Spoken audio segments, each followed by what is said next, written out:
कैसे हो आप सब। उम्मीद है आप सब खैरियत से होंगे। आज जो सस्पेंशन मैं आपके लिए लाया हूँ, एक सिरप लाया हूँ जो कि बोश कंपनी का ये सिरप है, जिसका फार्मूला है एजिथ्रोमाइसिन और इसका ब्रांड नेम है ज़ीज़ॉट। और ये पाउडर फार्म में होता है, सस्पेंशन है। निशान तक पानी डालना होता है और उसको बना लेना होता है। फर्स्ट बार थोड़ा सा पानी डालें, उसके बाद पूरा निशान तक इसको बना लें। इस्तेमाल से पहले अच्छी तरह से हिलाएं और यूज़ करें। तो ये एक एंटीबायोटिक दवा है, इन्फेक्शन की सूरत में दी जाती है। इस्तेमाल की बात करें, गले की सूजन या ख़राश के लिए इस्तेमाल किया जा सकता है। कान के इन्फेक्शन की सूरत में इस्तेमाल करवाया जाता है। सांस की नाली के इन्फेक्शन जैसे खांसी वगैरह हो तो इस्तेमाल करवाया जाता है।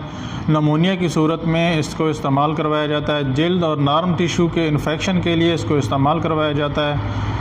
खसरा, दाने या दीगर बैक्टीरिया ऐसे वाले इन्फेक्शन हों तो इसको इस्तेमाल करवाया जाता है। तरीका इस्तेमाल की बात करें तो आमतौर पर दिन में एक बार इस्तेमाल करवाया जाता है। डॉक्टर के मशवरा से इस्तेमाल करें। दवा खाने से पहले या बाद में दी जा सकती है। एहतियात की बात करें, अगर बच्चे को इस दवा या किसी एंटीबायोटिक से एलर्जी है तो इस्तेमाल ना करें। मुकर्रर खुराक से ज़्यादा इसको इस्तेमाल ना करें। नेक्स्ट वीडियो में मिलते हैं, तब तक हिदायत दीजिए। दुआ में याद रखिएगा। अल्लाह हाफिज़।